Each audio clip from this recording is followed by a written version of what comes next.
To view a plan, click on the selection on the left side panel. Information and links regarding the specific plan are provided at the top. An indication at the top right will show not enrolled or enrolled along with the monthly amount if applicable. On most plan selections, there is an information icon which provides additional information for that plan. For more information about this plan, click on the icon.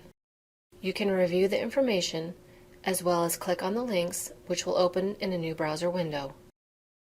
Click on the icon to return to the plan enrollment screen.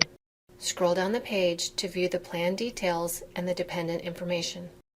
Plan details allow you to enroll in or remove coverage.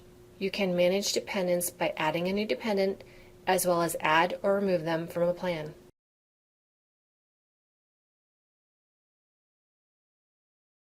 If any changes are made to a plan, you must click on the Save button at the bottom right of the screen. This is very important. If you do not save your changes within each plan, it will not update your benefit selection for the next calendar year. To add coverage, select an option from the drop-down menu. Change the coverage category if needed. The employee monthly cost for this plan and coverage will appear. To include dependents in the plan, they must have a check mark in front of their names. To remove a dependent from a plan, simply uncheck the check mark in front of his or her name.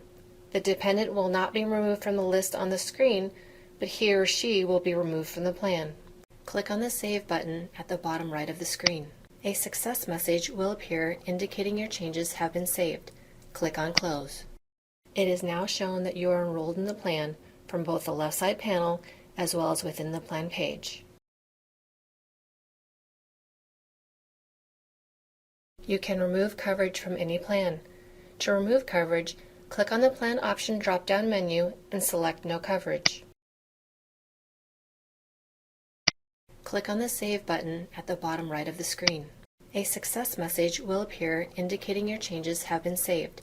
Click on Close. Click on another plan option to continue the enrollment process. Please refer to the Firefly Benefits Enrollment Help documentation for additional information. Thank you for watching.